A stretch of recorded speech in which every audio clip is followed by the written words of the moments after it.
Bom dia, meus amores! Estamos começando mais uma aula e encerrando mais uma semana. Hoje é sexta-feira, dia 30 de julho, né? A semana já está acabando e o mês de julho também está acabando. E assim com ele, estamos findando a nossa unidade, certo? No próximo mês, o mês que já está batendo na porta, nós estaremos encerrando a nossa segunda unidade, fazendo aquele mesmo processo que fizemos na primeira unidade, realizando algumas atividades diagnósticas que serão enviadas para casa e vocês deverão responder sozinhos, certo? Para mostrar o quanto aprenderam sobre os conteúdos, como está o desenvolvimento de vocês e também para que a prova possa perceber onde estão as dificuldades, tá certo? Então, assim que chegaram perto, da data, desse momento, a prova vai avisar, vai enviar o cronograma de estudo para que vocês possam realizar com calma, tá bom? Mas enquanto isso, vamos dando continuidade às nossas aulas, certo? Aos nossos conteúdos. Na aula de ontem, nós trabalhamos com geografia e produção, com interpretação de texto. Então, nós encerramos esse conteúdo sobre as escolas, mas encerramos de um jeito diferente, com a poesia, falando sobre a escola, um olhar diferente para a escola, além de prédios, paredes, carteiras, quadros de giz. Então, foi um olhar mais profundo do que é realmente a escola, o valor real do ambiente escolar e das pessoas que convivem nesse ambiente, Então, juntos nós lemos uma poesia de Paulo Freire que fala sobre a escola. E vocês deveriam responder algumas questões a respeito dessa poesia, do que fala essa poesia sobre a escola. Então vamos começar agora fazendo a leitura novamente dessa poesia e a seguir ler as questões e respondê-las. Então vamos lá. A escola. Escola é o lugar que se faz amigos. Não se trata só de prédios, salas, quadros, programas, horários, conceitos. Escola é, sobretudo, gente. Gente que trabalha, que estuda, que alegra, se conhece, se estima. O diretor é gente, o coordenador é gente, o professor é gente, o aluno é gente, cada funcionário é gente. E a escola será cada vez melhor na medida em que cada um se comporte como colega, amigo, irmão. Nada de ilha cercada de gente por todos os lados. Nada de conviver com as pessoas e depois descobrir que não tem amizade a ninguém. Nada de ser como o tijolo que forma a parede, indiferente, frio, só. Importante na escola não é só estudar, não é só trabalhar. É também criar laços de amizade. É criar ambientes de camaradagem. É conviver, é se amarrar nela. Ora, é lógico. No escola assim vai ser fácil estudar, trabalhar, crescer, fazer amigos, educar-se, ser feliz. É por aqui que podemos começar a melhorar o mundo. Então, de acordo com essa poesia, de Paulo Freire, ele fala sobre o real sentido da escola. Ele diz que escola não é só para estudar, para aprender a ler e escrever, mas muito além disso. Escola é o ambiente onde você vai fazer novas amizades, vai conhecer diferentes pessoas, diferentes histórias, ter esse contato, ter esse convívio, fazer amigos para a vida. E não ir apenas para frequentar, para estudar ali e deixar as amizades de lado, não fazer amizades.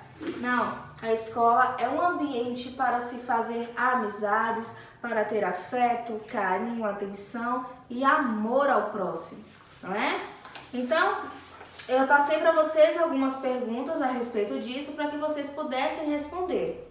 Vamos ver aqui? Entendendo a poesia. Número 1. O que é escola para você? O que significa a escola para você? Sabemos que muitas pessoas não gostam da escola, Muitas crianças dizem ter preguiça, que não querem ir para a escola, que preferem ficar dormindo, brincando, jogando videogame. Mas, para você, o que é a escola? Qual o significado da escola para você? Número 2. De acordo com a poesia, o que é a escola? Vamos ver aqui onde ele fala que escola é o lugar que se faz amigos. Escola é, sobretudo, gente. Então, para Paulo Freire, não é? E nessa poesia que ele fala, escola é isso, o lugar de se fazer amigos. Escola é gente, gente reunida, gente amiga. Número 3. Quem o autor da poesia diz que é gente na escola? Quando ele fala que escola é gente, de quem ele está falando? Ele diz que o diretor é gente, o coordenador é gente, o professor é gente, o aluno e cada funcionário são gente, né? Então, são essas pessoas que compõem a escola e que ele diz que é gente na escola. Diretor, coordenador, professor, aluno, cada funcionário, ou seja, todas as pessoas que fazem parte desse ambiente, certo? Número 4. Paulo Freire, autor da poesia, diz que a escola poderá ser melhor. Qual é a condição necessária para isso, na opinião dele? Aqui onde ele fala, não é? Que a escola pode ser melhor. Vamos ver?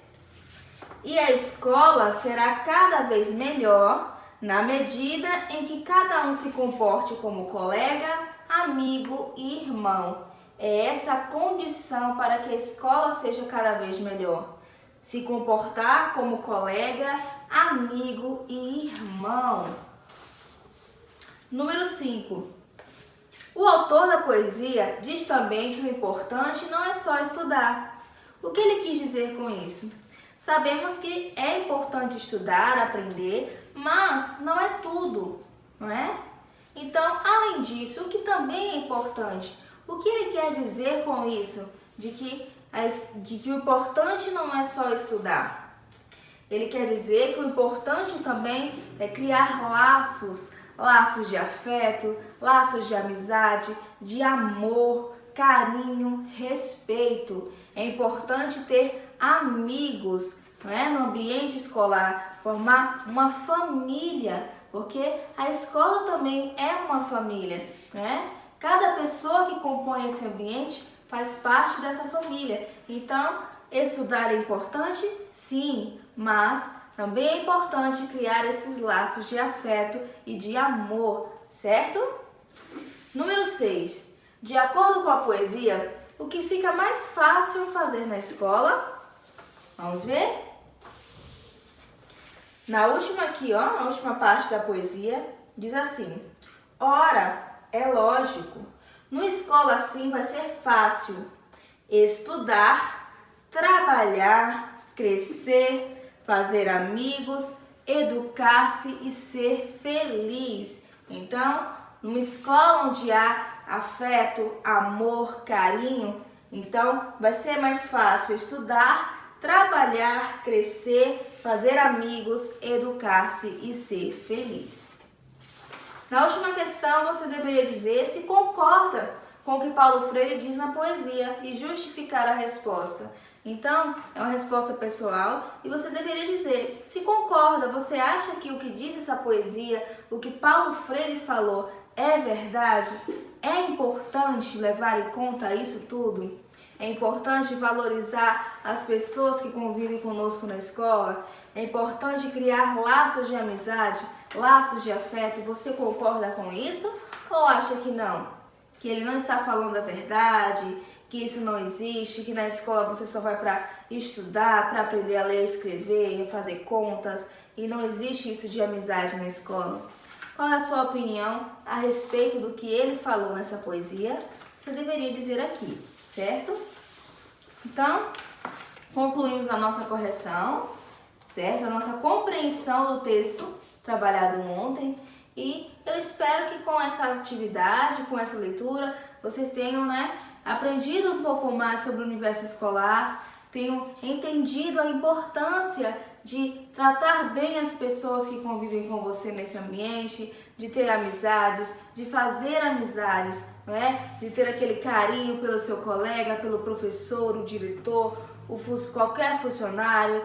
Então, ter esse respeito, essa atenção, dar atenção, não é? Seja num bom dia, não é? Como diz aquela musiquinha, um bom dia nada custa. Então, muitas pessoas chegam atrasadas, chegam com pressa, ou acordam com preguiça, não dormiram direito e entram sem dar um bom dia, sem cumprimentar, não é? Então, é importante isso, ter esse olhar, ter essa atenção, esse cuidado com a pessoa que está ali, certo? Convivendo com você, lhe ensinando algo ou aprendendo junto com você. Então, espero que a leitura dessa poesia, vocês terem refletido sobre ela para realizar essa atividade, tenham contribuído na vida de vocês, tá bom? Então agora vamos dar continuidade com a nossa aula, iniciando o conteúdo que vamos trabalhar hoje. Hoje é sexta-feira, não é? Vamos trabalhar com ciências. Vamos dar início a um novo assunto, tá bom? Nós já estávamos trabalhando sobre os seres, não é? Trabalhamos sobre os vegetais, o mundo vegetal, os vegetais que vivem na água, os aquáticos, os terrestres. Trabalhamos também sobre os vegetais que são utilizados no nosso dia a dia, de que forma podem ser utilizados como matéria-prima, como material, também como remédio, medicamentos naturais, não é? E hoje vamos sair do mundo vegetal e viajar pelo mundo animal. Olha que legal, vamos trabalhar sobre os animais e conhecer um pouco mais sobre o mundo dos animais terrestres e dos animais aquáticos, tá bom? Então, esse vai ser o primeiro assunto, primeiro tema desse conteúdo sobre o mundo animal, olhando para os animais. Vamos lá? Vamos iniciar aqui falando sobre a moradia dos animais. Vocês sabem quais são os animais que vivem na terra? Os animais terrestres? Vocês sabem quais são os animais aquáticos? Vamos descobrir? Na página 82 diz: onde os animais podem viver? Os animais moram em diferentes lugares. Podem viver em ambientes aquáticos ou em ambientes terrestres. Ou seja, os animais que vivem nos ambientes aquáticos vivem na água e os animais que vivem no ambiente terrestre vivem na terra. Dependendo do local em que vivem, apresentam características próprias, como o corpo adaptado para o meio, diferentes tipos de alimentação e jeito próprio de se locomover. Alguns deles vivem nos dois tipos de ambiente. Numa mesma paisagem, podemos encontrar vários animais vivendo juntos. Os animais que passam a maior parte da sua vida na terra são chamados animais terrestres. Então, como diz aqui essa introdução, os animais podem viver em dois ambientes, não é? Por exemplo, os animais terrestres, existem animais que vivem na terra, mas também convivem na água. Precisam daquele ambiente aquático também, apesar de ser um animal terrestre. Ele é terrestre porque ele vive a maior parte do tempo na terra. Então vamos ver aqui? O primeiro exemplo é a garça. A garça é uma ave que vive próximo a rios para se alimentar de peixes. Então, apesar de ser um animal terrestre, ela vive próximo aos rios, porque ela precisa se alimentar dos peixes que estão ali na água, naquele rio. Então, apesar de ser terrestre, ela também convive na água. E a segunda aqui é a capivara. A capivara é um animal terrestre que costuma viver nas margens de rios e lagos, assim como a garça. É um animal terrestre também, porém, ele também vive na água, né? Como aqui diz, costuma viver nas margens de rios e lagos. Os animais que vivem na água são chamados animais aquáticos. Então, vamos ver aqui alguns exemplos de animais que vivem na água. O pirarucu. O pirarucu vive em rios, Por isso, é considerado um peixe de água doce. Mas, como mostra aqui em cima, o tamanho aproximado desse peixe, ele não é um peixe pequeno. Ele pode chegar até 3 metros de comprimento. Então, ele é um peixe muito grande e vive na água doce. Você sabe o que significa água doce? Água doce são as águas dos rios, diferente das águas dos mares, que são águas salgadas, não é? A água doce não é adoçada, não tem açúcar, obviamente, mas ela é chamada água doce porque não é salgada como a água do mar. Agora, o tubarão-baleia é um peixe que vive no mar, ou seja, vive em água salgada. Diferente do pirarucu, que vive nos rios, nas águas doces. O tubarão-baleia pode chegar até 15 metros de comprimento. Então, ele é enorme. O peixe-boi da Amazônia é um animal encontrado em rios amazônicos. Mas, apesar de ter o nome peixe-boi, não é um peixe. É um animal mamífero que se alimenta através do leite, certo? Possui glândulas mamárias, ele se alimenta do leite. Então, apesar de ter esse nome, não é um peixe. A tartaruga de peixe é um animal que vive em ambiente aquático. Pode chegar até 1,5 metros. Alguns animais nascem e vivem por algum tempo na água e, quando adultos, passam a viver na terra. Mesmo assim, continuam dependendo da água, principalmente na época da reprodução, certo? Como diz aqui, alguns desses animais, apesar de viverem, de nascerem na água, viver ali por muito tempo, quando crescem precisam sair da água, viver na parte terrestre, mas devido às necessidades acabam voltando para a água. Vamos ver agora aqui sobre os sapos. Os sapos e as rãs vivem na água e na terra, dependendo de sua fase de desenvolvimento. Portanto, conforme a fase, são considerados animais terrestres ou aquáticos. E aqui são algumas imagens mostrando o desenvolvimento de uma rã, que é uma espécie desse animal. Então, aqui já é um exemplo desse trecho que nós lemos sobre os animais que, apesar de serem, de nascerem na água, devido às suas necessidades e conforme as fases de crescimento e desenvolvimento, acabam frequentando, convivendo na terra, nas áreas terrestres. E agora chegou o momento de colocar em prática o que vocês já sabem sobre isso e o que descobriram agora junto comigo. Então vamos lá? Chegou a sua vez. Escreva T para os animais terrestres e A para os animais aquáticos. Vocês deverão identificar aqui quais são os animais terrestres, quais são os aquáticos e classificá-los com as letrinhas. T para terrestres e A para aquáticos. O primeiro animal é o tucano de bico colorido. Ele é um animal aquático ou um animal terrestre? O segundo é um golfinho. O terceiro animal, macaco de cheiro. Observe que pelas imagens aqui apresentadas, já dá para ter uma noção, não é? Saber em qual ambiente ele vive. A minhoca, a piranha e a baleia jubarte. Onde vivem esses animais? Quais são os ambientes em que eles vivem, que eles habitam? Vocês vão classificar aqui. Número 2. Observe as fotos abaixo. Aqui mostra alguns animais. Alguns deles vocês já devem conhecer, outros não, ou não tem assim tanto conhecimento. Aqui embaixo tem um quadro com o nome de cada animal. Complete as frases da página seguinte com os nomes dos animais das fotos escritos no quadro abaixo.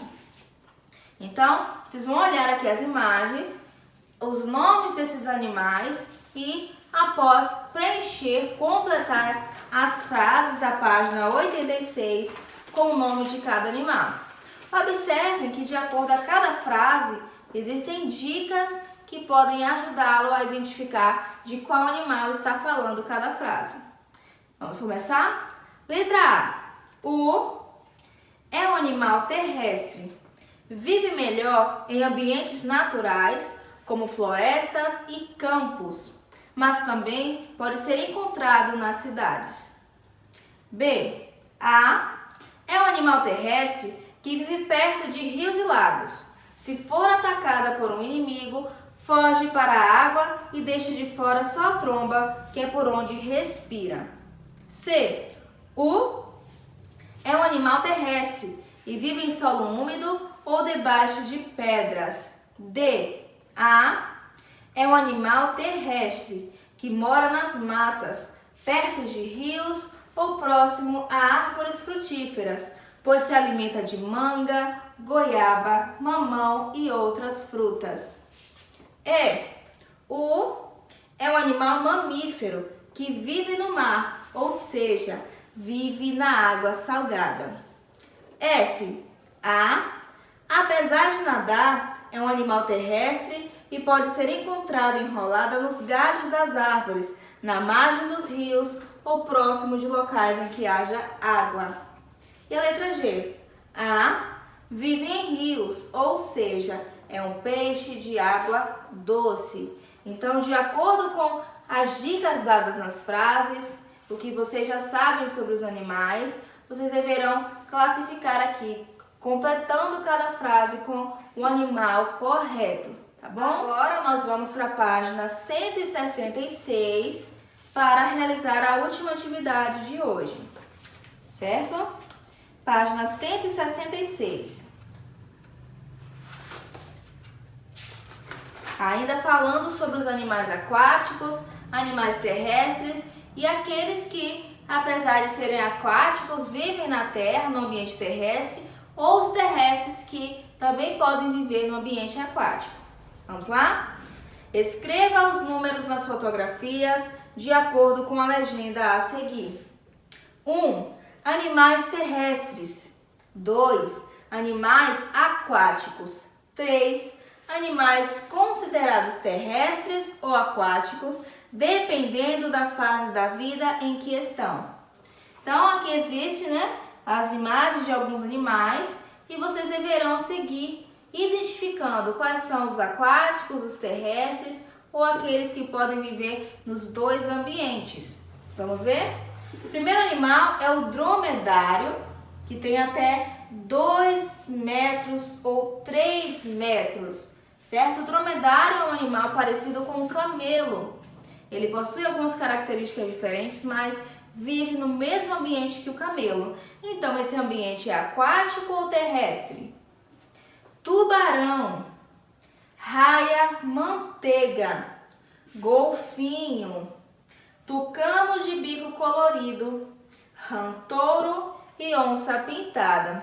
Observem aqui nas imagens que elas mesmas já entregam, onde esse animal pode viver. Também existe aqueles, que vivem nos dois ambientes, dependendo da fase em que eles estão, as necessidades. Então, vocês vão prestar atenção, pode até voltar na atividade anterior, porque alguns animais são os mesmos, certo? Para observar e responder aqui, tá bom? Então, a nossa atividade encerra nessa página e na próxima aula de ciências daremos continuidade falando sobre o mundo animal e os diversos animais, tá bom? Então, a nossa aula encerra aqui e a nossa semana letiva também está encerrando aqui, que hoje é sexta-feira, então aproveite o final de semana para realizar as atividades que foram enviadas hoje, algumas atividades de quem tem tarefas pendentes, para adiantar, agilizar, para não ficar atrasado e não atrapalhar vocês. E aproveitem também para descansar, para brincar bastante, porque vocês são crianças e merecem esse descanso também, tá bom? Então, até segunda-feira, tenham todos um ótimo dia, fiquem todos com Deus e um grande beijo.